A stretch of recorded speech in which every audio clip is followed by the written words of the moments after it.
Smash Factor. Ripping driver, going for it. Oh my goodness. How about that tee shot? That is crazy how far that is. Wow. John Daly, take a back seat, big fella. How about that drive? That's an aggressive line. That is beyond long.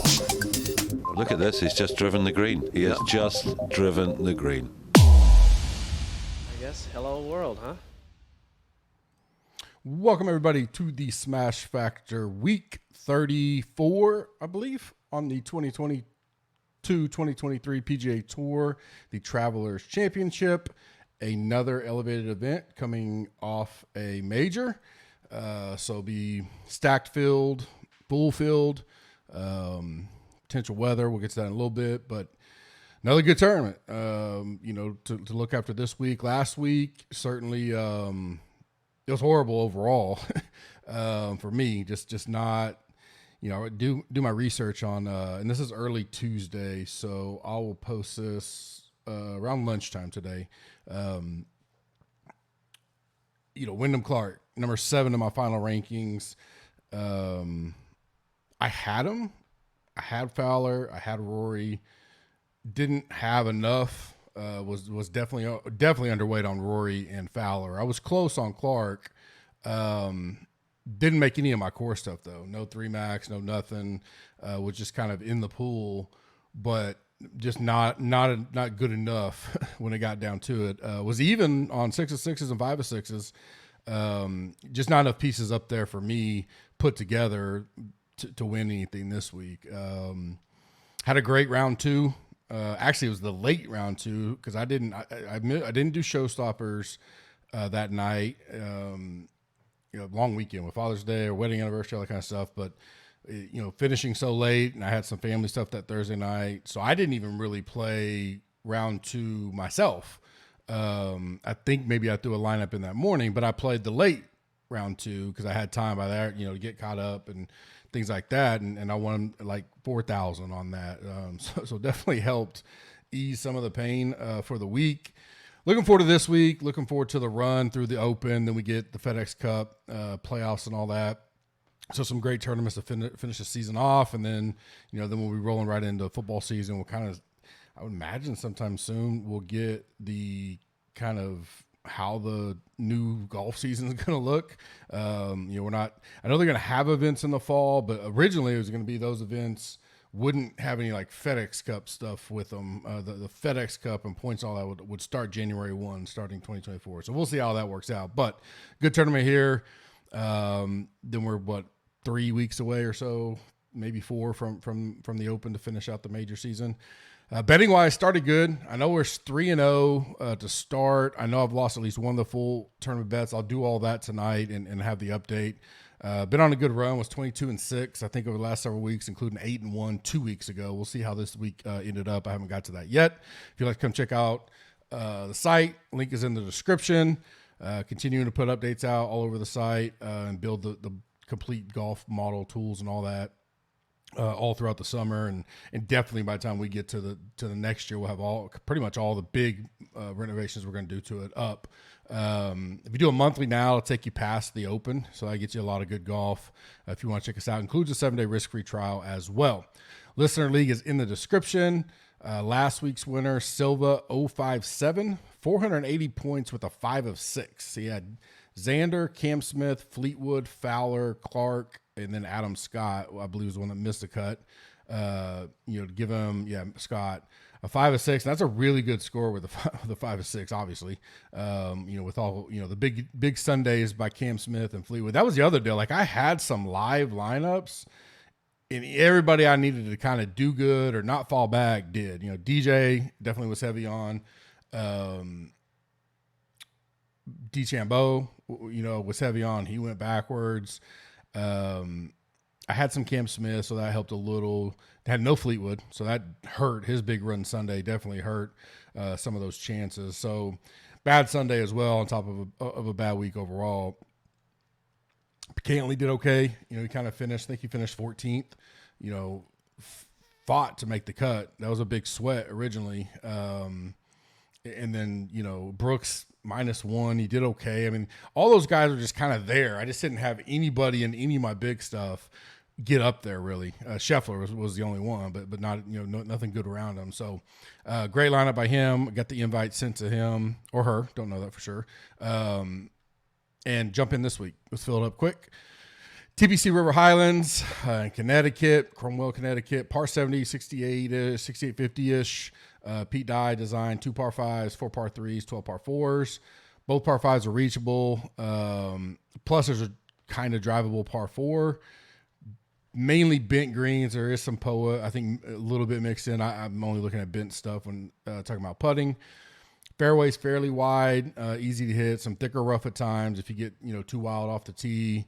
Got decent amount of water on about a third of the course. 5 or 6 holes, water can come into play. Overall, it's challenging. It's nothing. I mean, we've seen last several years, 19, 13, 19, 17, 17, 12, 14, 16, 15. So mid-teens, you get a couple of 19 there, couple 13s, and it's 2 17s. Reevy won by 4 strokes, and Bubba won by 3. So a lot of the guys finishing low teens, 9, 10 under, and the winners up there in that 12, 13 range. So it's not a birdie fest, but got to be able to avoid some trouble around here, and you got to be able to score for sure. It's not going to be a grind, but I think we'll probably see 15, 16, weather pending, 15, 16, 17 under feels about right. Cut, normally around even -1. The weather this week, we're way early, but we still got 48 hours till it locks, but does look like a potential PM AM advantage right now, just because it looks like it could have some strong winds Thursday and it looks really, really light Friday morning. PM AM is always kind of a natural you go to, as just in general as a tiebreaker. I like guys out early Friday morning, not having to think about making the cut all day and that kind of stuff. Now the high up guys don't really worry about, but that mid-level player, there's a chance of rain every single day of the tournament, 40 to 60%. Now it's scattered showers, then pop-up summer showers. So I don't think we'll see a lot of delays and that kind of stuff. It's just a matter of, especially pre-cut, how does that, does it come in and move, 2-hour delay because lightning hits and then all of a sudden this potential, wave advantage kind of goes away. And it's a full field too. Now we got a lot longer days and they can probably get it made up, as long as they get most of it in Thursday. But definitely something we'll be monitoring coming into tomorrow night. Is there a wave? Do we even care? We haven't had this in a little while, so something we'll keep our eye on. Right now, none of my stuff is factoring weather at all. There's too much unknown and anything like that. I'm just going pure off of, like I normally do each week. Prior winners here, Xander, English, DJ, Reevy, Bubba 3 times, Russell Knox, Spieth, Ken Duke, Leishman, some runner-ups, Bubba, Garcia, Paul Casey, Berger, Paul Casey, Stuart Sink, Keegan Bradley, Hickok. I remember that playoff. Wasn't that the one that went like 7 or 8 holes, I feel like? Thigala last year. So a mix of different type players. There's many different ways you can attack this course and win. So with that, the stats, I'm looking at ball striking, good drives, good approach, birdie or better, opportunities inside 18 feet, and stroke gain irons. Kind of a complete all-around game. Course bringing in recent form, and this is one of the stronger course history relevant courses. So I'll tick it up a little bit this week, but nothing crazy. Especially because you get one of the strongest fields we've seen here. I can't remember. I do think the 2021 would have been strong because that would have been post, the reopen of COVID, and we saw a lot of fields. But outside of that, this is definitely, and this is probably still the strongest field. But that would have been the only year that was pretty loaded as well. Only 23 guys out of all of them have not seen the course. So a lot of these guys have at least played it once. That's a big number. I mean, there's a lot, 156, I think this week or something like that. So 130 of them at least come here once. And a lot of these guys, even if they suck here, they continuously come here. So it must be, a well put on tournament. And there is some guys do good all the time. There's some though that are, a miscut, and then 2 top 20s or something. So I am ticking up a little bit to be the familiar with the course, but nothing too crazy.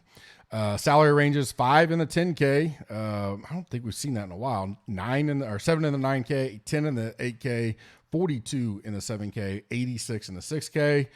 Pretty spread out up top. Good balance in there the way the pricing came out. I like it. You got to make some decisions. Probably can't play everybody up top, unless you just get spread out way too thin. Sweet 16 for me, normal format, give you 3 and a bubble boy for each section. Fade of the week, sleeper of the week, gut feel plays, betting top 5 that pop, and 2 long shots provided by Underdog and Price Picks. Then preliminary one and done, and we will get out of here. So right now, start out with Cantley. I'll go back to him. I was I hadn't played him in a little while. He burned me so much last year, especially in big spots. But went to him last week, but a little worrisome that he was going to miss that cut there for a while. Battle back to the top 15, 14th, like I mentioned. Still playing well. Course history's, tremendous. He's just never very consistent and very good. He just hadn't broke the top 10, 15th, 15th, 11th, 13th, 13th. So likes the place. That's one of the guys I think will be key this week. I'm hoping he doesn't get too chalky. With all the guys up there, though, and a pretty decent 9K range, some guys, Hovland, things like that, Morikawa, I think people go to after his performance last week. I think it gets somewhat spread out, but I could see Cantley being one of the higher owns because of the discount, right? He's the cheapest in the 10K range. I am going to go to Hovland. He's a guy I haven't played a ton of lately. I've been, lukewarm on him at times, but playing really good. 16th, 1st, and 19th his last 3. He's only played here twice, 54th his first time and then 11th. So I do like to see the improvement on round the second time, but made the cut both times. Get the old Best Buy pricing at $9,900. Does that bring ownership? I don't know. We'll see. Finau's right below him. Morikawa's right below him. Clark, the winner from last week, right below him. So, and then with that strong 10K, do people just pass on Hovland? Does he kind of get squeezed? We'll see. I don't see both Cantley and Hovland being popular because of everybody else in that range. I think one of them's got to kind of get skipped over. We'll see, though. Rahm, 10-8. I like guys, especially the elite guys that finish with a strong Sunday, and he did. Played great. Backdoor to top 10. 16th at Memorial. He's only played here once, 37th. There's a little question in my head, I guess, I think about when I see these guys, especially if the only time they played here was 2020, which would have been the reopening, right, of COVID. He ain't played here ever before. I'm like, is it always scheduling, or does he not like the place? But that's all anecdotal, so I don't pay too much into it. But strong finish. And I think Scheffler will still get the love this week. How can he not? Anecdotally, you kind of would have felt like he didn't play well at all, probably because I had him in some of my best lineups. And every time I felt like he was going to make a run and win it, he just couldn't putt for nothing.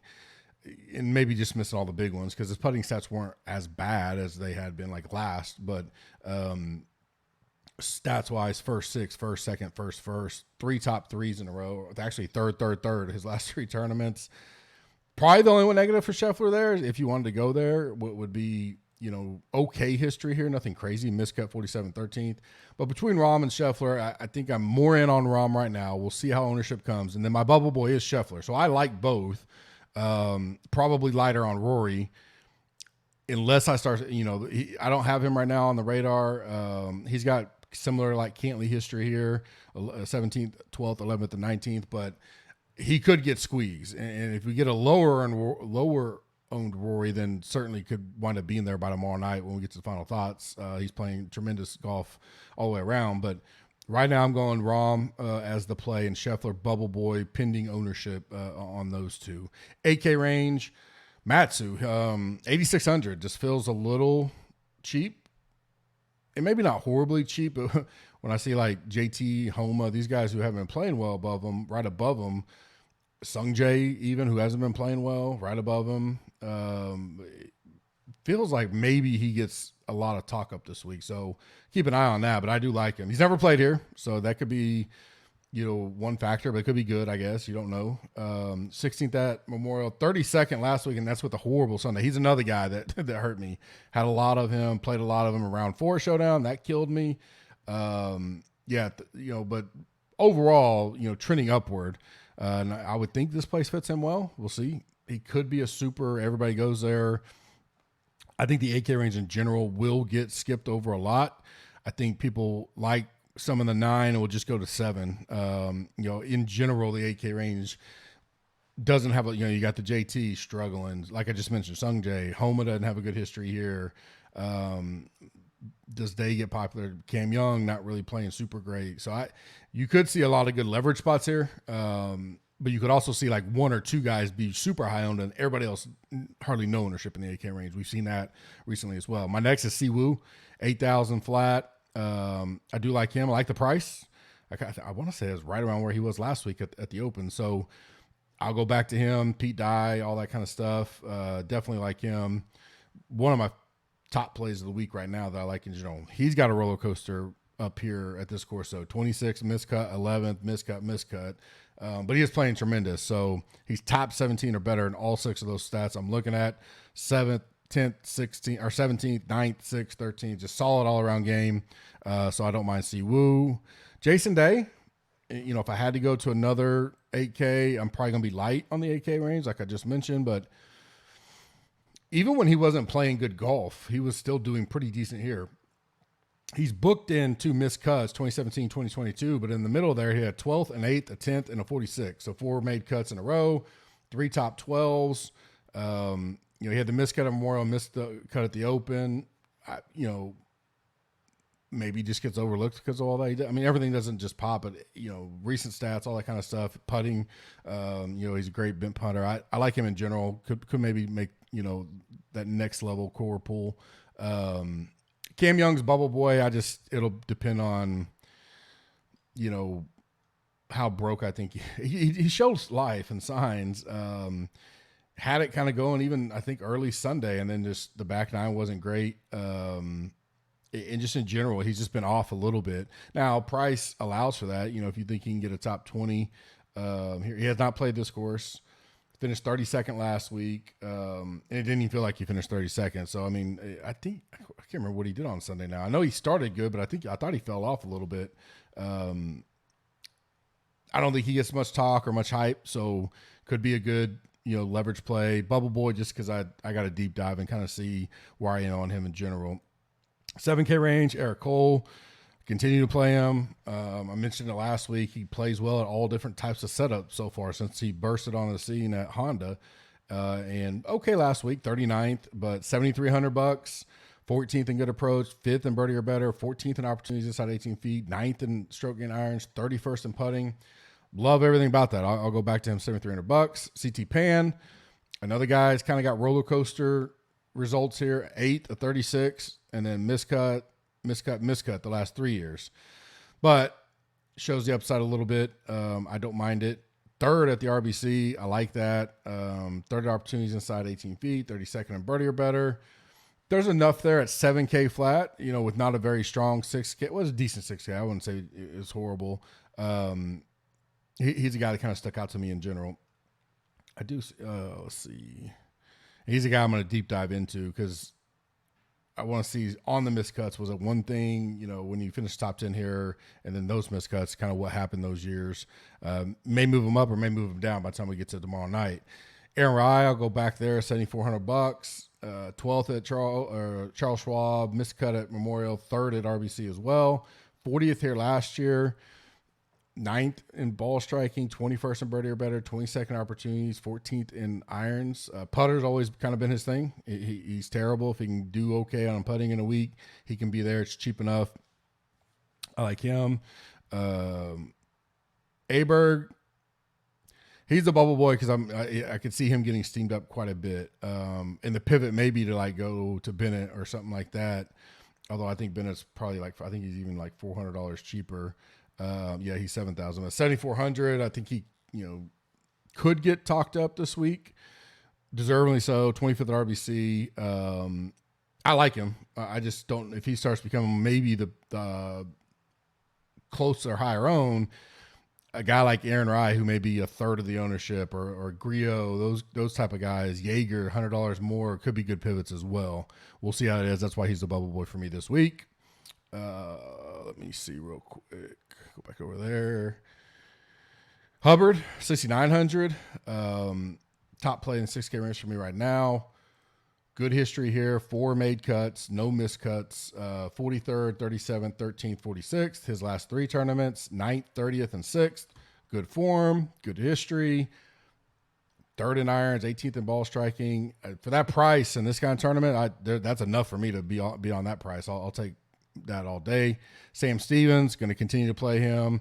29th, 41st, 43rd, his last 3. Always seems to have a bad day or so that kind of takes him out of it, but has a lot of upside. Stat-wise, he's 17th in the field for me, 13th in ball striking, 21st in good drives, 12th in approach. I like a lot about him. $6,800. I'll go right back to him. Next guy, same thing, Carson Young. Shown upside, 21st at Charles Schwab, 43rd at RBC. Missed a cut last week, though, but we know he can go low. We know we can get birdies. Still young. That price, $6,500. I like it this week. I'll have plenty of him. Dylan Wu, $6,600. Made the cut for me last week. I think he was dock of the week, but showed some upside. Hung in there. 32nd is what he finished with. 25th at RBC. He did miss a cut last year. It's the only time he's seen the course. 7th in approach. 12th in birdie or better. Excuse me. 38th in the putting, just enough there that, my I have him as a bubble boy because he rated out as 121st in my course fit. So I want to see kind of what is leading into that. But at 6,600, there's enough plus and enough upside with him. I'll go back there. Fade of the week right now for me will be Wyndham Clark. Not because of coming off the win. It was an emotional win, and he rates high for me again this week. He's got the roller coaster history here. So when you pair, he's got 3 missed cuts, a 15th and a 35th. He gets the $1,700 price jump up to $9,200. Again, I don't care who you are. That kind of emotional win, first time major, all those things, you could see a letdown spot. Would I play him if we get to tomorrow night and we think he's going to be, not very owned up there? Potentially, we'll go over all that in final thoughts and stuff, and certainly with Kenny. But as of now, that's one guy. Homa's another guy. I won't have many of. He's 3 straight miscuts here. So those are 2 guys that definitely not on my radar right now. Sleeper of the week, I like Lee Hodges, $6,900, a 25th here last year. His last 3 tournaments, a 29th, a 12th, and a 25th. One of those weeks, I can't remember if it was Memorial or whatever, he was dock of the week. So 2% type deal. Doesn't get a lot of steam up there. So that price, probably 5% or less again. I like him this week. Some gut feel plays I like. Adam Scott, $7,900. Looking for the bounce back. He needs some momentum going into the end of the season. Only played her once, got a 13th though. I like that. Stephen Yeager, I mentioned earlier, $7,500. He's a gut feel play week. Played here twice, 1 miscut, 130th. 24th at the Memorial. Keegan Bradley, $7,800. Not a guy I get to a lot. Another roller coaster type performances here. 8th, 47th, 2nd, miscut, 19th. So miscut last week. He was fairly popular too. Maybe that's some good leverage this week. Either way, he's a guy that I think I'll make in that final pool. And then Austin Eckroat, I like him in general. Played him last week. He's kind of the momentum round from Sunday, I think, could carry over to have a really good week this week. And he's been playing good. 16th, 30th, and 10th, his last 3 tournaments. So $7,300, I like him as well. Betting top 5 that pop and 2 long shots provided by Underdog and Price Picks. Use the code GUP. Get dollar for dollar match up to $100 on either site. Link is in the description. Best ball starting to get hot and heavy as we get closer to July. Underdog is the king of that. $15 million pot, and their big one this year. They do have pick'ems, all that stuff too. That's kind of one of the bigger things that they do, and they have the golf, best balls as well from time, for the big majors and stuff. I don't think they won't have anything really for the one, but they did one for FedEx Cup last year, and I enjoyed that one too. So we could see that. And then Price Picks, always I give those out every night with my bets. I'll give round 1 out tomorrow on the podcast. Round 1 as well. Top 5. Right now, like Hovland 20, Siwoo 50, Scott 65, Matsu 40, Fitzpatrick 30. 2 long shots, I like Cole 125 and Hubbard 150. One and done preliminary top 5: Hovland, Cantley, Matsu, Rahm, and Fitzpatrick. Obviously, if you got your guns up there. You should be playing. I said this last week. You should be playing in. This is another big payout pot. So you want to use, whoever best up top you got left that you like this week. Whether it's Scheffler, Rahm, maybe it's Cantley. You still got maybe Fitzpatrick, Hovland, like I mentioned. But those are the 5 I'm looking at that I still have. Rory, if you got that, Xander, all those guys are viable this week. If you got a gut feeling or you've been saving them, maybe you got it planned out. Join us E9 tomorrow night. I'll be with Kenny Kim. For all the premium members, again, links in the description if you'd like to check out the site. Free week, as always, included, so you don't get charged ever until that 7th day or whatever, 8th day actually. So you can come check it out this week, see if you like it, and come join us on the run up to the final major of the year. Hope you guys have a great Tuesday. I'll be back tomorrow, and we'll talk to you then.